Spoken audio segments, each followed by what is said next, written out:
Bienvenidos a su programa Charla Entre Líneas. Platiquemos sobre lectura, anécdotas y la vida. Bienvenidos sean a esta primera emisión de su programa Charla Entre Líneas, donde platicaremos acerca de la lectura, de anécdotas de la vida. Y me acompaña mi buen amigo, el maestro de telesecundaria Isidro García, su servidor Francisco Espino, ambos gustosos de una buena lectura, de una buena charla, y por eso es que estamos aquí. Sean ustedes bienvenidos a este programa, a este primer episodio de Charla Entre Líneas. Esperemos que sean muchos más y que puedan disfrutar junto con nosotros de una bonita plática acerca de la lectura y lo que conlleva. El tema del día de hoy, mi querido Chisco, es Tenga para que se entretenga. Amigo, profesor de telesecundaria. Y vamos a abordar un autor de apellido Pacheco. ¿Lo conoces? Como que me suena, parece que en algún momento lo he escuchado, no estoy seguro. A ver, cuéntame un poquito más, a ver, para irme desempolvando. Bueno, el autor es José Emilio Pacheco y escribió una novela muy famosa que se llama Las batallas en el desierto. ¿Te suena? Oye, bro, no me suena mucho, pero lo que sí me suena es una canción de Café Tacuba. No sé si estemos hablando de lo mismo o esté perdidón. Por supuesto, es la de Las batallas. Oye, Carlos, la pusimos en las clases de telesecundaria, no sé si te acuerdas, en el contenido, específicamente en el contenido de reseña crítica para novela. Esa canción la abordábamos y está inspirada en la novela de Las batallas en el desierto de José Emilio Pacheco. Pues hoy no vamos a hablar de ella, pero es una novela muy interesante que puede caerle como anillo al dedo a todos aquellos que tienen su crush o su amor platónico. ¿Quién no se ha enamorado de una persona a lo mejor más grande que tú, o de alguna maestra o qué sé yo, ¿no? Cuando eres adolescente o eres niño. ¿Te ha pasado, Chisco? Fíjate que en algún momento cuando era más joven, me llegó a pasar en algún momento así, enamorarme de una maestra, de una persona más grande. Pero ahorita pues yo creo que ya crecimos, ya nosotros somos los grandes, mi buen amigo. ya no creo que nos esté pasando. Fíjate que ya recordé el libro, la novela la que tú me dices, ya la recordé, es cierto. La trabajamos en telesecundaria efectivamente. Ojalá y posteriormente tengamos oportunidad también de abordarla. Es muy, muy bonita y muy interesante. Y yo creo que eso es una novela que puede despertar la curiosidad y el interés por la lectura. Pero bueno, no nos vayamos más lejos. Y el tema del día de hoy es Tenga para que se entretenga. Y hace alusión a un cuento de José Emilio Pacheco que lleva el mismo nombre. A grandes rasgos, el cuento trata de lo siguiente. Un detective privado investiga un caso misterioso. Resulta que mamá e hijo van al bosque de Chapultepec a pasear y de repente al niño lo rapta un personaje misterioso que sale de la tierra, de una especie de cueva.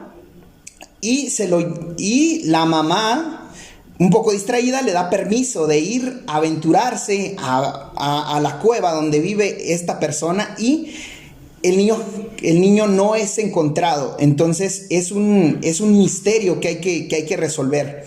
Y a través de este cuento, José Emilio Pacheco abordará de una manera muy interesante e inteligente algunos problemas de la Ciudad de México, que es donde sucede, cuestiones políticas, económicas y otra cuestión muy características del estilo de José Emilio Pacheco.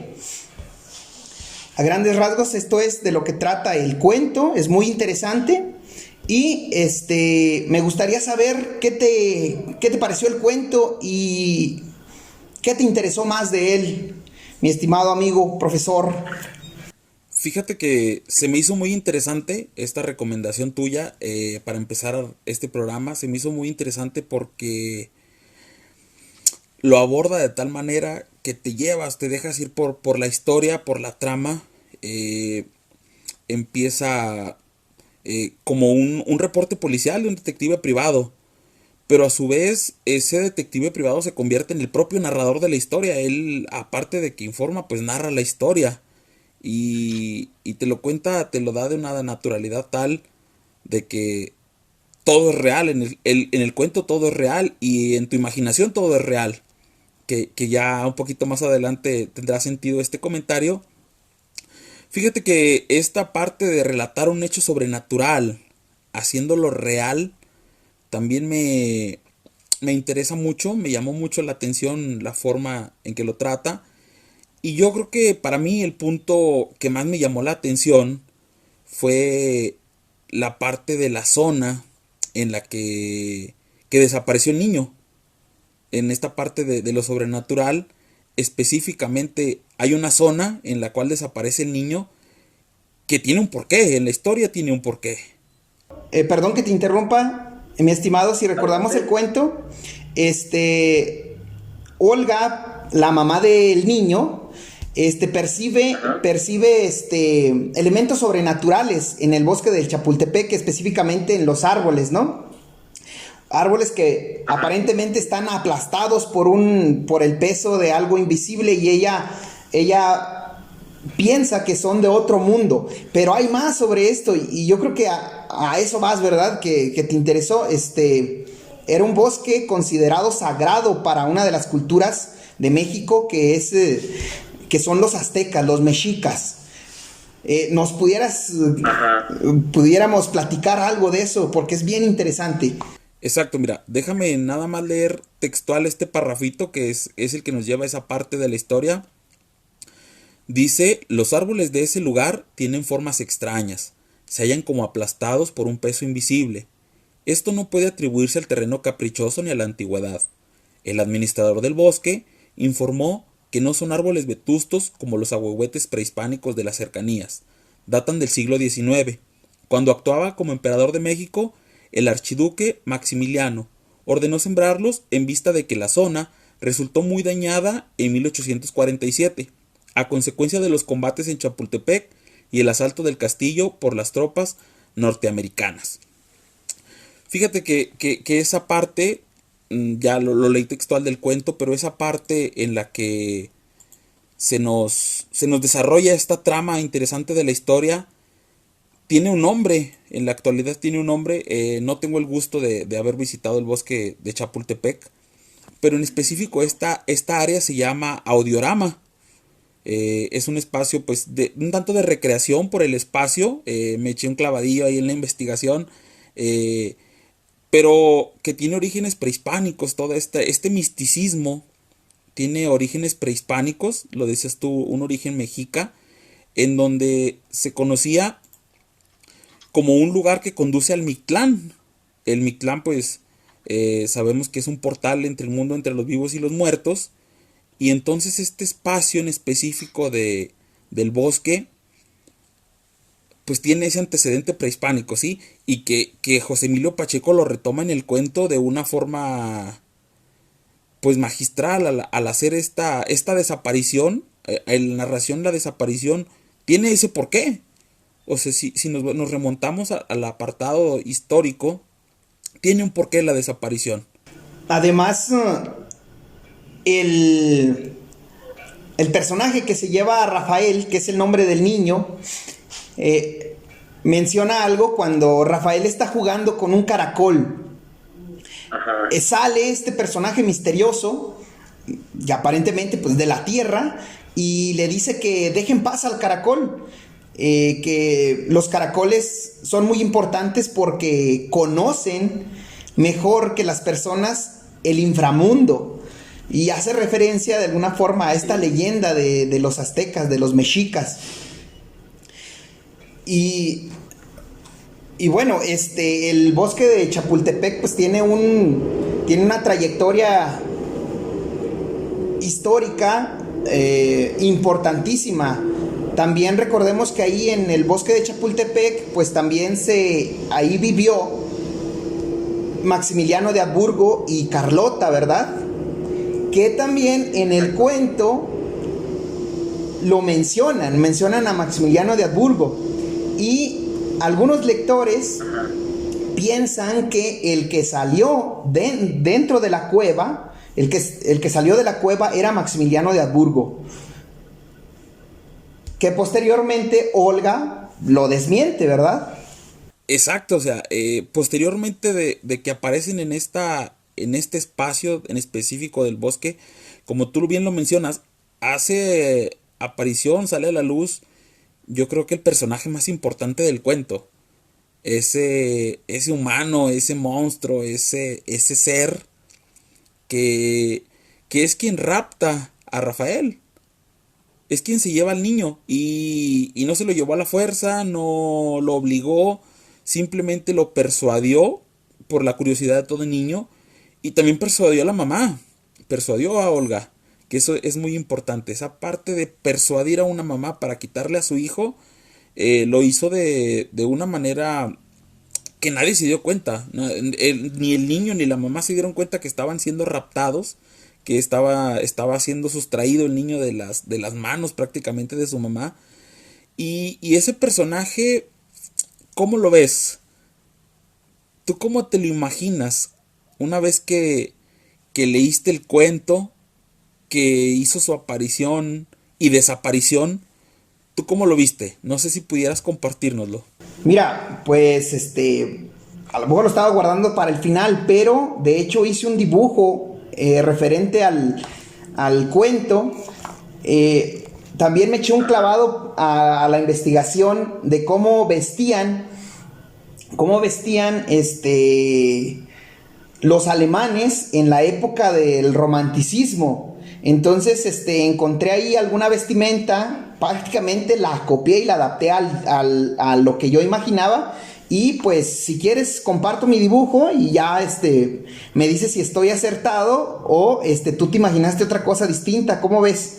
Fíjate que coincidimos en esa parte. Yo también realicé una ilustración de ese personaje.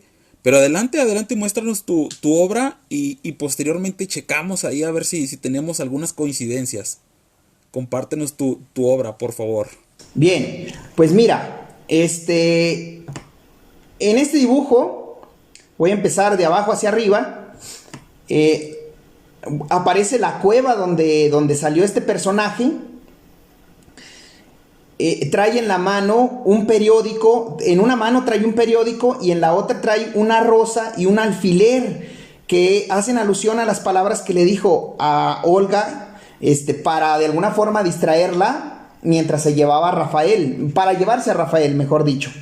Que le dice, tenga para que se entretenga el periódico y la flor, tenga para que se la prenda, la flor y el alfiler. Está vestido aparentemente de gala, y su traje está un poco desgastado por el tiempo. Quise aquí como que hacer alusión a que olía mal, olía a humedad, pero la verdad no supe cómo hacerlo, no me salió. Aquí vemos también que tiene en el hombro un caracol. Un caracol, ¿por qué? Porque se interesa mucho por estos animales y además lo defendió del niño, ¿no? Pensó que a lo mejor el niño le iba a hacer daño al caracol y fue cuando le dijo esas palabras que ya abordamos anteriormente. En el cuento también nos dice que tenía un color blancuzco como el caracol, y en un principio, déjame decirte que le quise hacer los ojos de caracol, pero te soy sincero, no me salieron. Entonces lo que hice fue dibujarle dos cuencas vacías para asemejar que es alguien de otro mundo, de otro tiempo, que quizás ya esté muerto. Así es como lo percibí yo este personaje. Si alguien que nos está escuchando leyó este cuento, pues nos encantaría que también nos compartiera cómo se imagina este personaje. Y básicamente eso sería todo, mi estimado. No sé tú cómo te lo imaginaste. Y pues ahí está.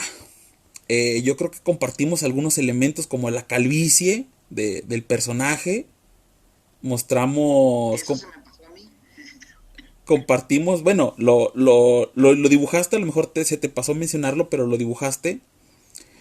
La parte caracolesca, yo la puse en los ojos, lo hice como un humanoide, porque pues no era un personaje 100% humano. Y la referencia hacia los caracoles, incluso la Olga cuando da su declaración, pues también lo menciona así como que un aspecto de caracol, pero por blancuzco, por el tono de piel, no tanto por la imagen, por el tono de piel. Ella hace referencia a lo blancuzco como los caracoles fuera de su caparazón. Pero si nos remontamos a cómo inició la curiosidad del niño, cómo es que se fue, pues empieza con un caracol. Es por eso que tomé estos elementos como fueron los ojos para poder distinguirlo. Nos habla también de bigote, barba y patilla. No estoy seguro de si así lucían algún tipo de ejército en algún momento de la historia con este vello facial. Pero es la imagen que vino a mi mente y que más o menos pude plasmar. Y pues un tanto de colores desgastados, ¿no? El uniforme azul con vivos en rojo y dorado. Es lo que da Olga en su declaración. Cuando alguien más lo lea, yo creo que le va a pasar lo mismo que a nosotros. Su imagen mental a lo mejor va a distar de lo que nosotros creamos. Y incluso hay que hacer este comentario, quiero hacer este paréntesis. Creo que también los dibujos distan un poquito de nuestra imagen mental por nuestra capacidad de proyección. No sé cómo lo veas tú. Sí, a veces dijimos, es que yo le quería poner esto, es que le quería poner lo otro, como bien tú lo dijiste, pero no pude o no supe cómo. Yo creo que también nuestra imagen mental fue diferente a lo que alcanzamos a plasmar. Pero bueno, creo que ahí quedó, hicimos ese intento, que a final de cuentas el dibujo es un recurso que se puede usar para comprender mejor una lectura. Por supuesto. Hay una frase muy trillada que dice, vale más una imagen que 1000 palabras. Y en ocasiones con los muchachos, cuando están empezando en este hábito de la lectura y se les exige a lo mejor un reporte de lectura, en un principio le batallan para poder plasmar algunos, no todos, porque algunos escriben excelente, algunos niños sorprenden, pero le batallan para escribir, para plasmar sus ideas por escrito de su interpretación de un texto. Pero habrá quienes tengan una cualidad de dibujo y yo creo que es muy válida cuando se empieza en este hábito de la lectura y a promover la lectura. Que dibujen lo que entendieron. Y volviendo a los dibujos, algo que a mí se me pasó y que dice en el cuento es que este personaje que se lleva a Rafael tenía traje militar y yo no lo plasmé y tú sí lo rescataste ahí. Tiene traje militar, incluso los colores, como tú dices, desgastados, pero que se alcanzan a percibir, que es azul, rojo y con adornos dorados. Oye, una preguntota. ¿Tú crees que este personaje existió? Es una pregunta bien, bien interesante. Yo creo que sí. Porque también ya nos vamos. Recordemos a José Emilio Pacheco, se metía a la investigación para poder escribir una obra. Investigaba primero contexto histórico, se metía a la biblioteca, era un ratón de biblioteca, digamos, por así decirlo. Entonces tuvo que inspirarse en un personaje histórico, si bien no precisamente en Maximiliano de Habsburgo, pero creo que de ahí toma algo de referencia en cuestión de la vestimenta y el tipo de porte, pues, las patillas abundantes, etcétera. Entonces, si hablamos de esta investigación de la historia y de las fuentes, creo que este personaje sí tiene rasgos reales y pudo haber existido.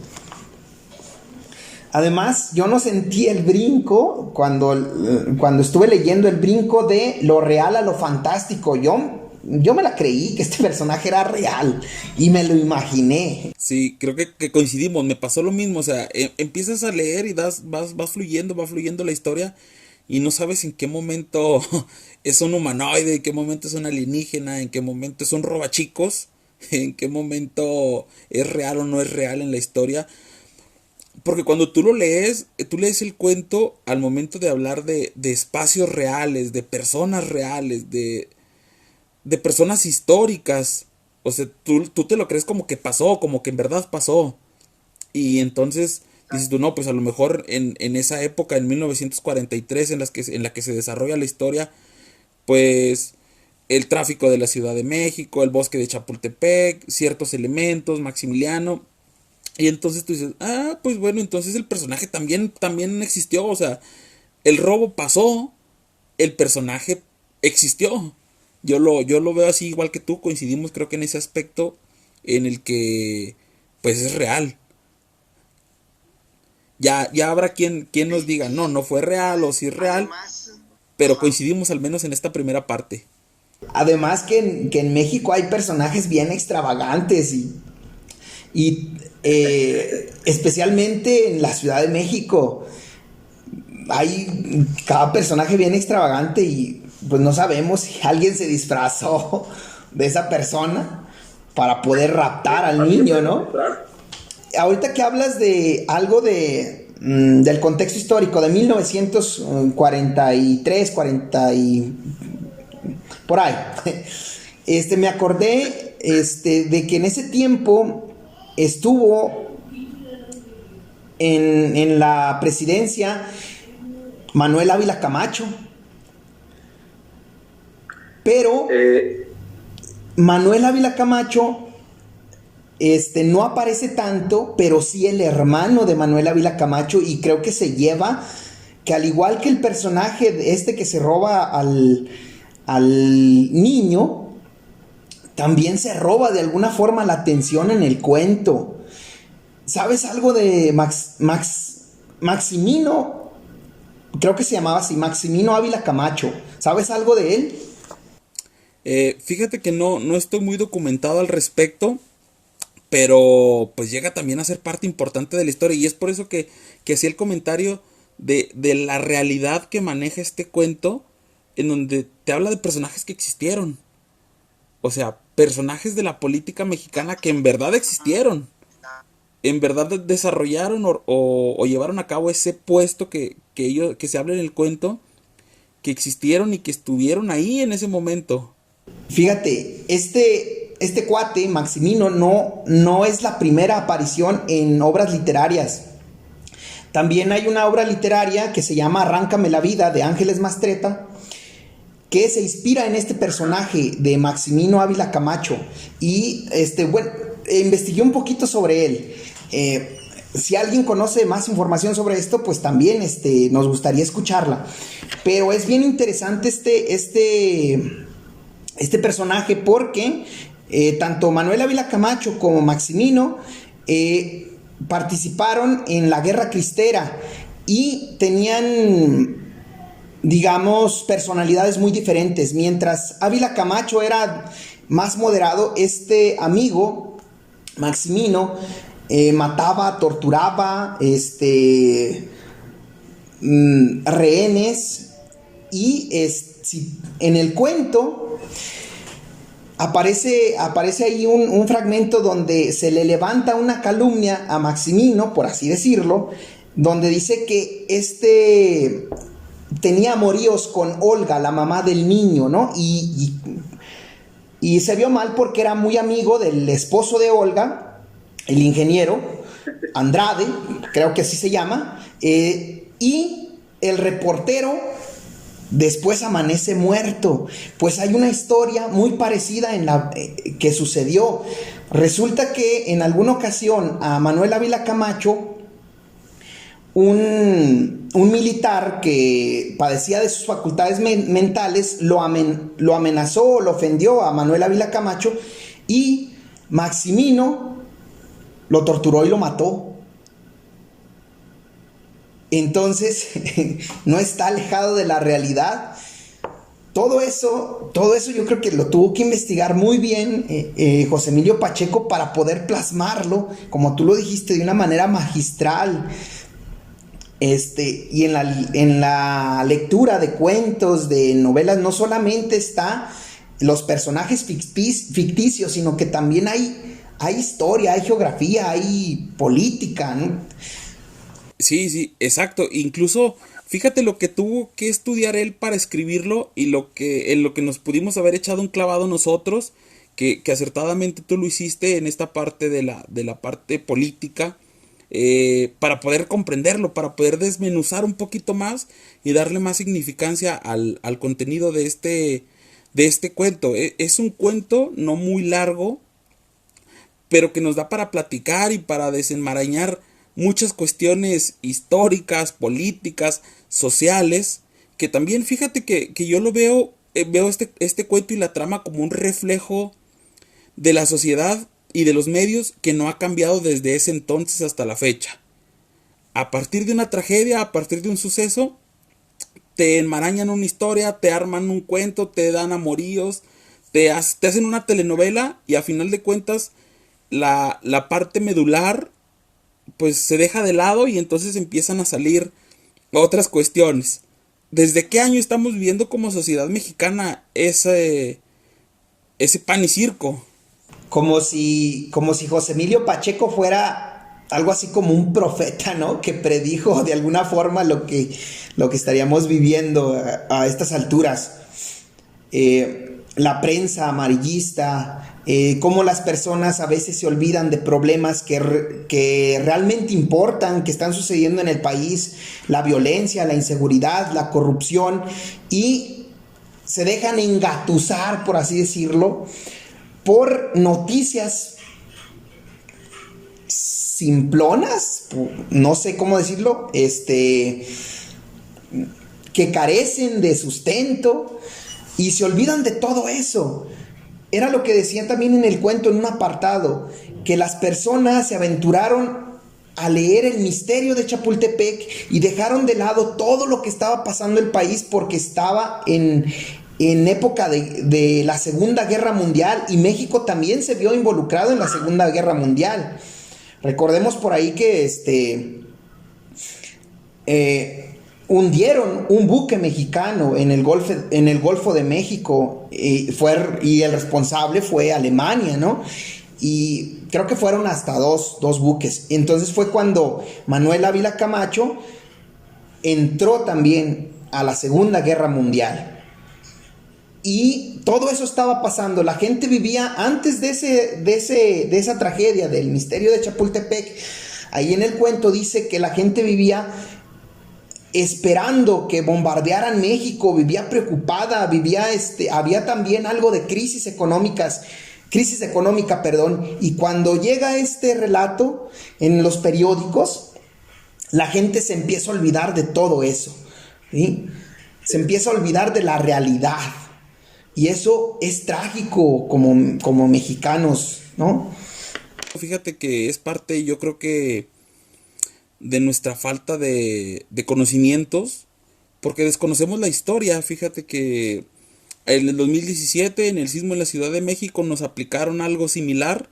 No sé si recuerdas el caso de una niña que desapareció y que de repente hablaba y que se oía, y entonces se generó en la prensa, en los medios de comunicación, pues una bola de nieve que nos llevó a desviar la atención del suceso realmente importante y nos llevó hacia una novela, hacia una historia.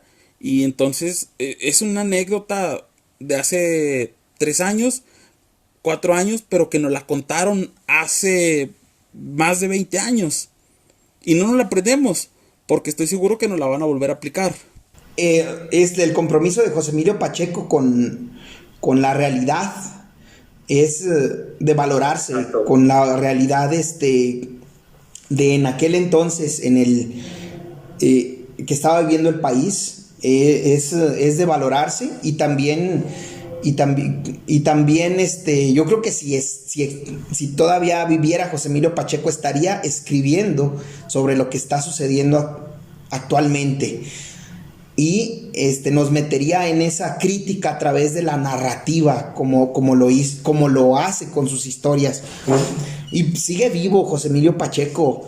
Y va a seguir, va a perdurar, va a trascender las generaciones. Exactamente. Y yo creo que es un buen momento para platicar algo sobre la vida de José Emilio Pacheco, algunos datos interesantes que nos parecieron, porque déjame decirte que se nos está acabando el tiempo. no me gustaría dejar pasar esta oportunidad para conversar sobre los hallazgos importantes de José Emilio Pacheco en la literatura. Fíjate que me eché un clavadito ahí en el Google, me eché un clavado en el internet para buscar algunos datos interesantes. Ojo, no solo Wikipedia, sí chequeé algunas otras páginas. Eh, no se vaya a creer. Fíjate que él hablaba de la poesía como una práctica y un ejercicio espiritual. O sea, para él era un ejercicio que reconfortaba su alma, su espíritu. Y a partir de ello, pues nos transmitía a nosotros todo eso. Encontré un fragmento de por Elena Poniatowska que nos dice que nosotros somos parte de los libros. Al leerlo nos convierte en autores, nos refleja, nos toma en cuenta, nos completa, nos quita lo manco, lo cojo, lo tuerto, lo bisoño. Le debemos a él ser lectores, por lo tanto le debemos a él la vida. Fíjate cómo lo reconoce y cómo, si lo analizas bien, después de que entras en su lectura, después de que la analizas, después de que te apropias pues de cierta manera vas complementándote como persona. Y yo creo que del gusto que él tenía por escribir, del gusto y de la pasión que le imprimía a sus relatos, es capaz de transmitirlo. A lo mejor no fue su intención generar catarsis, generar charlas entre amigos, pero su intención siempre fue llevarnos más allá de una simple lectura. Fíjate, ahorita que mencionas a esta escritora, también hay otro escritor que por ahí vi un documental del Colegio de México sobre José Emilio Pacheco, y hay un escritor que se llama Vicente Quirarte, y él menciona que José Emilio Pacheco decía: hay que leer mucho, escribir mucho y publicar poco. Esto demuestra la preocupación que él tenía porque su escritura fuera una escritura pulida y que se notara el estudio que había detrás de ella. Dice también Vicente Quirarte que José Emilio Pacheco tenía una escritura interminable, que corregía constantemente sus escritos. Probablemente el escrito que leímos, el cuento que leímos, la versión que leímos, sea muy diferente a la más actual, ¿no? No tan diferente, pero sí tiene cambios considerables. Y yo invitaría a los alumnos de las telesecundarias, pues que checaran este ejemplo, ¿no? A veces se enojan porque les encarga uno un borrador y luego les dice que corrijan el borrador para pulir su escritura un poquito mejor, y se agüitan. Vean, José Emilio Pacheco corrigió un chorro de veces sus escritos y es quien es por eso, ¿no? Sí, y a final de cuentas ahí están los resultados. Ahí están, ensayo, error, y siempre es un producto perfectible. Para él así lo fue, la lectura, la escritura. Pues mi amigo, creo que hay muchísimas cosas que pudiéramos platicar. A partir de un cuento van saliendo cosas muy... Perdón que te interrumpa. Hay algo que me gustaría mencionar así rapidísimo. José Emilio Pacheco también fue traductor de textos extranjeros y tenía una preocupación por que llegara la lectura, la literatura a los niños. Entonces tradujo grandes obras para los niños, como Alicia en el País de las Maravillas. Eso se me hizo algo bien interesante y admirable también. Perdón por la interrupción, pero no lo quería dejar fuera. No, pero vamos a tener que dejar fuera un montón de cosas que teníamos ahí en nuestros guiones, desafortunadamente, para no extendernos, para platicar cosas muy sustanciosas, muy puntuales. Pues mi amigo Isidro, fue un placer haber compartido este tiempo contigo. Invitar a las personas que nos ven a que estén al pendiente. Vamos a seguir charlando sobre algunos cuentos, sobre algunos libros. Aclarar que no somos expertos literatos, simplemente gustamos de una buena lectura. Somos dos maestros que se interesan por promover la lectura y que llegue a más personas. Y bueno, nos despedimos de ustedes y agradecemos el tiempo que se tomaron para escucharnos, para vernos, y los invitamos a leer este cuento y otras obras de José Emilio Pacheco. Igual en nuestras redes sociales, Facebook Charla Entre Líneas, estaremos publicando el libro donde lo pueden encontrar en digital, donde lo pueden encontrar en audiocuento, también lo vamos a publicar para que estén ahí, escuchen y yo creo que siempre se entiende diferente leído y escuchado. Pero bueno, nos despedimos, esperemos seguir platicando por más tiempo, mi buen Chilo, cuídate. Claro que sí, Chisco. Nos vemos. Si te gustó el contenido, no te olvides de darle like, compartir y suscribirte a nuestro canal. Charla Entre Líneas.